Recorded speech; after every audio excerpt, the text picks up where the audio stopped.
There's a man the Korean underworld used to fear. They called him the Iron Heir, the one who would inherit the most dangerous empire in Asia. Men twice his age lowered their eyes when he walked into a room. Rivals who had survived decades in the criminal world would not dare speak his name carelessly. That man gave all of it up, not for money, power, or strategy. He gave it up for a woman, and the world called him a fool. His own family turned their backs on him. The underworld laughed. Former allies looked through him on the street. The man who had once commanded fear and loyalty was reduced, in the eyes of everyone who had known him, to a cautionary tale, proof that even the strongest men could be undone by sentiment. For a long time, it looked like they were right. But here is the thing about a story that looks finished. Sometimes, it is only just beginning. The woman they said was beneath him. The ordinary African woman he chose over his empire. She was hiding something. Something that would make every single person who laughed at Choijan wish they had never opened their mouths. This is his story and hers. For us to understand what Choijan gave up, let's walk through to what he was before love walked through his door and rearranged everything. The Choi family did not just simply occupy the Korean underworld. They owned it. 3 generations of calculated power, legitimate businesses on the surface. And beneath that surface, a network so vast and so deeply embedded that it touched every major criminal operation across East Asia. Politicians and rival organizations negotiated with them. Ports moved cargo on their schedule. Judges reconsidered their rulings when the Choi name appeared in their courtrooms. And at the center of all of it, being groomed, prepared, and shaped into the next chapter of that legacy, was Choijan. He was the eldest son, the designated heir. A man who had grown up watching his father rule and had absorbed every lesson without needing to be told twice. He was the kind of man who walked into a room and immediately became the most important person in it. His father, Choi Sung-won, had built the empire from the ground up. Sung-won was a man of absolute discipline, cold in the way only men who have survived real danger can afford to be. He had chosen Choijan as his heir not simply because he was the eldest, but because Choijan was the only one of his sons who truly understood what power required. Patience, stillness, the ability to make decisions without letting emotion interfere. His younger brother, Minho, had always lived in Choijan's shadow. He was capable, smart, even, but he had spent his entire life being second. He smiled at his brother in public. In private, he watched and waited with the quiet hunger of a man who believed he deserved more than he had been given. Everything in the Choi world was structured and ordered, moving exactly as Sung-won had designed it. And then Choijan met Bella. It was a private business dinner. The kind of gathering where every person at the table represented something dangerous, and the conversation never directly acknowledged what any of them actually did for a living. She was there as part of another delegation.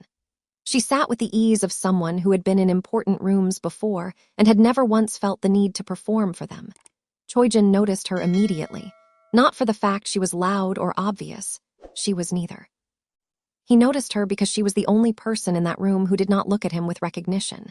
Everyone else, every associate, every rival, every diplomat in that space, knew who Choijan was the moment he walked in. Their body language shifted. Their eyes adjusted. They positioned themselves in relation to him. But as for Bella, she simply looked at him like he was a person. It unsettled him in a way he could not immediately name. He watched her across the room for the rest of the evening. She spoke when she had something worth saying. She listened more than she talked. When someone at her end of the table made a poor argument, she did not correct them loudly. She simply asked a question that made the argument collapse on its own. When the dinner ended and the room began to empty, Choijan crossed her path before she could leave. They exchanged a few words, brief, unremarkable on the surface. She was polite but not impressed, warm but not open. She left without looking back. He stood in the corridor after she was gone and realized he was already thinking about when he would see her again. For a man who had spent his entire adult life being the most controlled person in every room he entered, this was deeply inconvenient. He found her again. It was not difficult for a man with his resources, but what surprised him was that she didn't seem particularly moved by the effort. What surprised Bella wasn't that Choijan pursued her. It was how little he seemed interested in impressing her.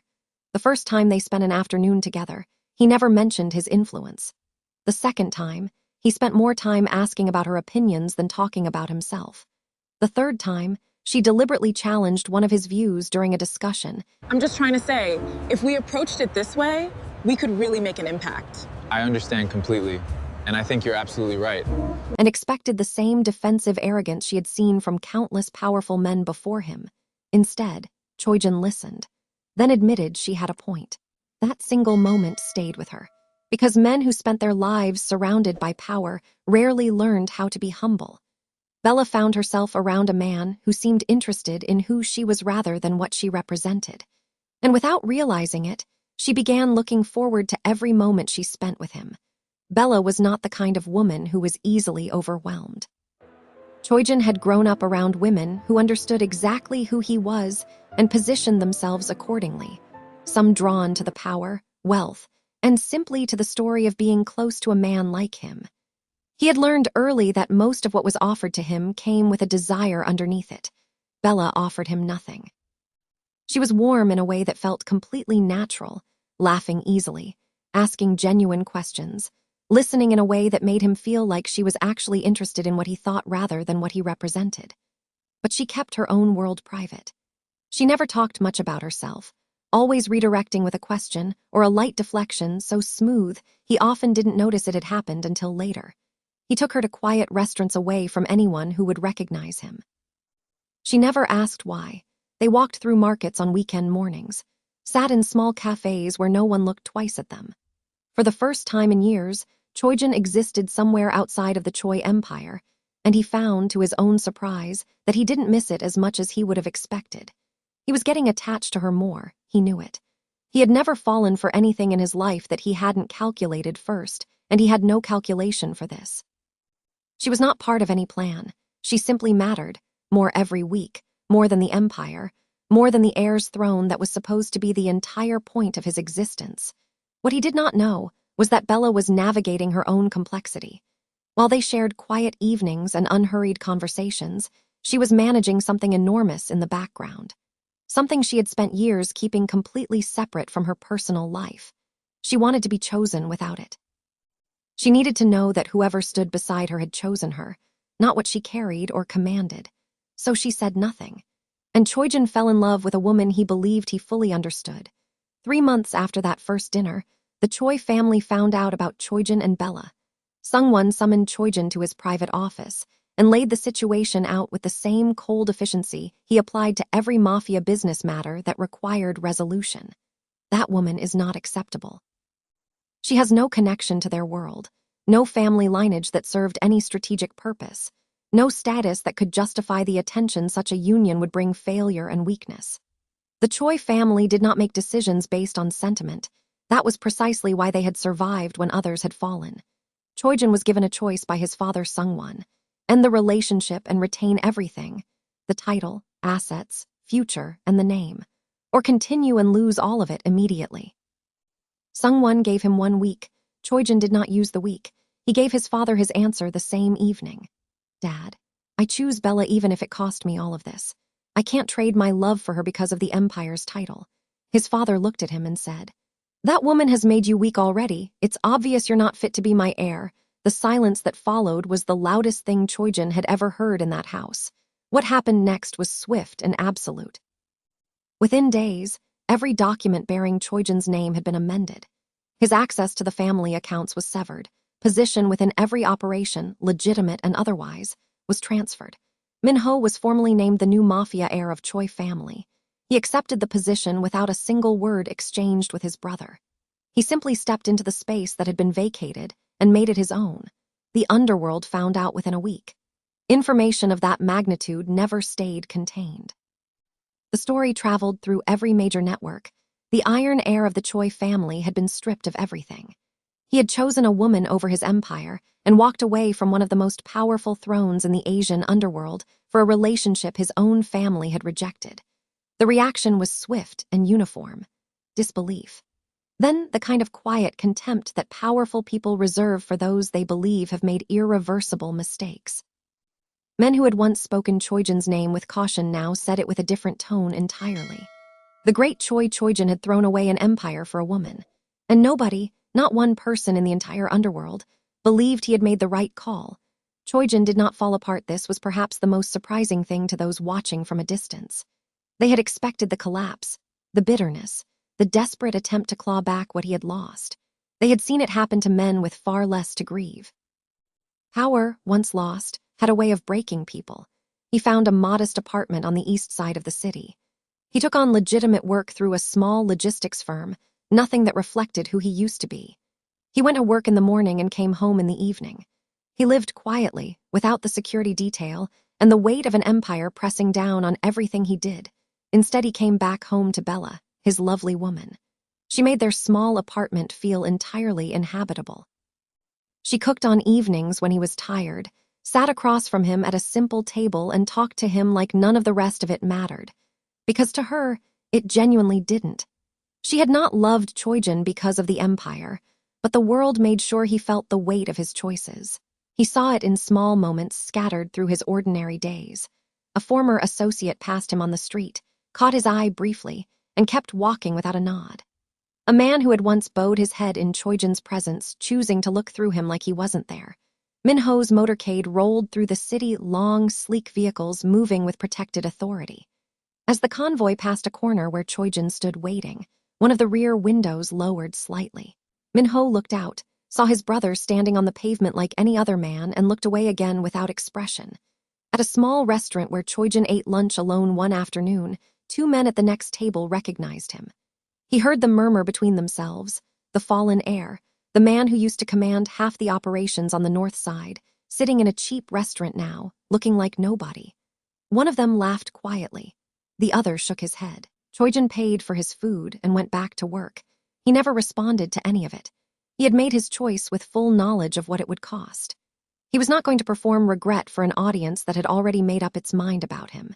He went home every day to Bella, and whatever the day had thrown at him dissolved in the particular quiet of a life he had chosen freely. What Choijan didn't see was the other life Bella maintained in complete silence. She was careful. Discipline required to keep two existences entirely separate had been built over years, and by now it was second nature. She moved through their shared life with full presence and full warmth, and she moved through her other world with a different kind of authority entirely. There were late nights when Choijan slept, and she stepped onto the balcony with her phone. Her voice in those moments was not cold, but it was precise in a way that left no room for negotiation. Instructions delivered and decisions confirmed. Choijan noticed none of it. He did not know that the woman sleeping beside him held the largest criminal organization in the world in her hands, that the name whispered with reverence across continents, Black Mafia Dawn, belonged to the woman who left a cup of tea on his desk when he worked late. He did not know any of it in Bella, watching him rebuild his small and honest life with quiet dignity, knew with complete certainty that she had been right to wait. There were nights when Bella stood alone on their apartment balcony after Choijan had fallen asleep. She would look back through the glass at the man sleeping peacefully inside and wonder what would happen if he learned the truth. She wanted someone to love her without power standing between them. She needed his love to be real, and it was. But the rest of the world was about to find out what she already knew. Once every few years, the major mafia ceremony organizations of the world gathered in one place to align and negotiate the invisible boundaries that kept the global underworld from collapsing into open war. It was invitation only and held in rotating locations, and attendance was considered both an honor and a declaration of relevance. The Choi family received their invitation with considerable pride. For Sungwon, it was an opportunity, a formal stage on which to present Minho to the international community as the confirmed new heir, a clean signal that the Choi family had moved past its recent disruption and emerged intact. It was also, if Sungwon was honest with himself, a chance to close the chapter of Choijan entirely, to let the world see the family standing strong and forward-facing, with no trace of the choice that had briefly threatened their reputation. What Sungwon did not know was that across the city, someone else had also received an invitation to the same gathering, and every other invitation in the world had been sent only after hers was confirmed. The venue was a secured private estate outside the city, the kind of location that appeared nowhere publicly, that required multiple layers of clearance to access, that had been vetted by the security teams of a dozen different organizations before a single guest arrived. Every major family made their entrance. The Italian contingent arrived with the measured confidence of men who had centuries of criminal tradition behind them. The Russian delegation came quietly, their power so established that they had no need to demonstrate it. Japanese syndicate leadership arrived with precise formality. South American representatives, European networks. Every seat at the long table occupied. The Choi family entered together, Sungwon at the front.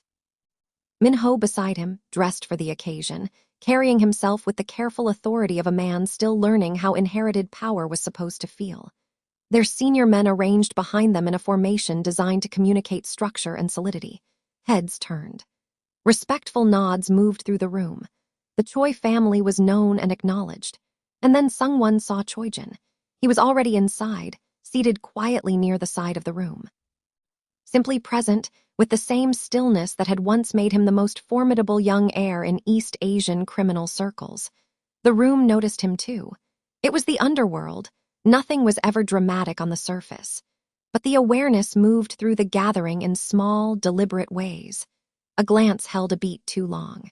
A quiet exchange between two Italian associates, one of them nodding slightly in Choijan's direction, with a look that carried the particular amusement of men watching someone who had fallen from a height they themselves still occupied. A former rival of the Choi family leaned toward his associate and said something that produced a short, quiet laugh. Neither of them looked directly at Choijan. They didn't need to. The implication was clear enough. This was the great Iron Heir, attending the world's most powerful Mafia summit as nobody. No seat at the table. A man who had surrendered his place in this room for a woman his own family had rejected. One of the South American delegates, who had done business with the Choi family for years, caught Choijan's eye briefly across the room. He held the look for just a moment, assessing. Minho walked to his brother Choijan and said, "Oh dear brother, look what you become because of an ordinary woman. Tell me, brother, was she worth it? Trading an empire for a one-bedroom apartment? I hope love pays the bills." Their father, Sungwon, arranged himself with the composure of a patriarch who had no doubts about his decisions. He did not acknowledge Choijan's presence. His son was irrelevant to what this evening was supposed to accomplish. Choijan sat through all of it without moving. The summit was approaching its formal opening. Conversations tapered, then the doors opened. The Japanese contingent rose. It happened with the kind of formal precision that the Japanese syndicate brought to everything: deliberate, unified, unmistakable. The Oyabun himself was on his feet, head inclined forward in a bow that was not courtesy. It was reverence. Deep and unambiguous. A breath later, the Russian Pakin stood. This was the detail that made the room fracture. The Russian Pakin was a man about whom stories circulated in every criminal network in the world. A figure who had outlasted 4 attempts on his life. Who had absorbed the collapse of 3 rival organizations without visible strain. Who had not been publicly seen to show physical deference to any living person in over a decade.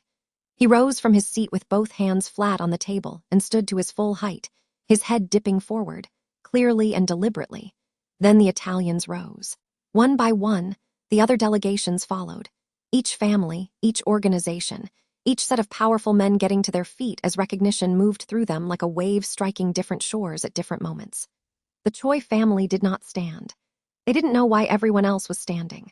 Sungwon's eyes moved rapidly across the room, reading the responses of men he had known for years, men whose composure was legendary, all of them now on their feet with an orientation he could not explain. His gaze snapped to the entrance.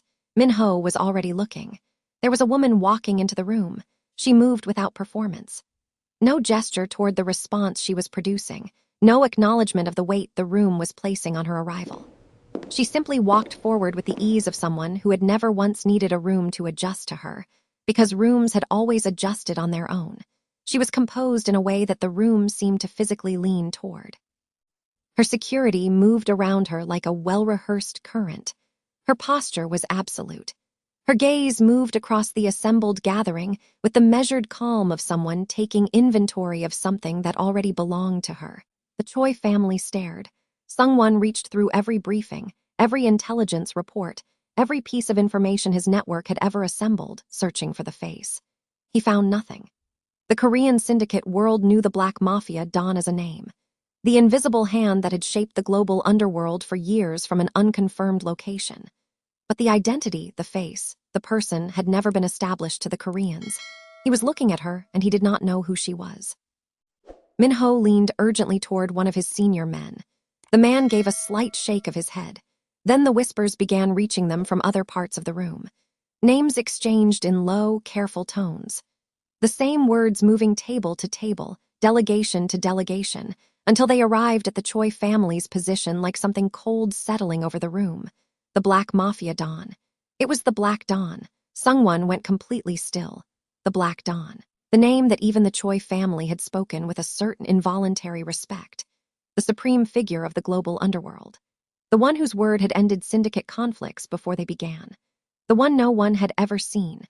Minho heard the name and turned slowly to look at his father. Something was moving behind Sungwon's eyes, a recalculation happening in real time that his discipline wasn't able to fully conceal. The woman they had said wasn't worthy to be part of the Choi family status. The woman Choijan had chosen. She was the Black Dawn. Bella moved to the head of the table without breaking stride. The seat that had been empty since the room was arranged. The seat no one had approached. Every powerful person in the room had instinctively left untouched. She sat down. She looked around the room once, steady, unhurried, absolute. And then her eyes found Choijan. Across the room, past the confusion and the silences of men processing something they had not prepared for, she looked at him. He was already looking at her. His face held the full weight of the moment. The shock was there, real and visible. But underneath the shock, settling through him like something warm and irreversible, was something else. She had always been extraordinary. He had simply loved her before he knew the full extent of it. And now, in this room, in front of everyone who had mocked him and diminished him and called him a fool, he understood something with complete clarity. He had never made a wrong choice in his life. Bella addressed the room. But before the formal proceedings began, she said she wanted to introduce someone. Her husband. Every eye in the room moved to the man she was looking at, Choijan. The fallen heir, cautionary tale. The man the underworld had spent a month referencing as proof that love made men careless. He sat where he had been sitting, still, composed, holding her gaze with an expression that had moved past shock and arrived somewhere entirely settled. The Italian delegate who had laughed quietly earlier stared at the floor. The South American representative who had looked through Choijan with recalculating eyes was now doing a very different kind of calculation. Minho looked at his brother and could not look away. He was thinking about every motorcade that had rolled past Choijan on a street corner, every quiet satisfaction at his brother's reduced circumstances. And the shape of all of it was changing in real time into something more powerful. Sungwon sat with both hands flat on the table. The patriarch who had built an empire on the principle that sentiment was weakness and calculation was survival. The man who had given his eldest son an ultimatum and been certain he was right. He said nothing, because at this point there was nothing to say. When the summit concluded, Bella rose. The room moved with her, the attention, the energy, the particular gravity that follows people who hold real power without needing to perform it. She came around the table. Her security fell into position around her. She took Choijan's hand and they stood together. One by one, and then all together they bowed, the Italian bosses, the Russian Pakhin, the Japanese Oyabun, the South American representatives, the European delegation. Every family, every heir, every powerful figure who had arrived at that gathering believing themselves to be among the most significant people in the world. They all bowed their heads toward Bella and Choijan as they prepared to leave. The Choi family bowed too. Sungwon, the patriarch, the man who had built his empire on the refusal to lower himself before anyone, bowed his head toward the woman he had once called unworthy of his bloodline. Minho bowed beside his father, the new heir of the Choi family. The man sitting in a position that the woman in front of him could have dismantled with a phone call, bowed his head and said nothing. Choijan looked at Bella and whispers to her, "So my wife is actually a Mafia Don this entire time." They both smile and they walked out together. Oh my goodness, I love my woman. If you believe your man loves you, hit the subscription button. And I still remain Charles, writer and director of Secret Mafia Love. See you all in the next one.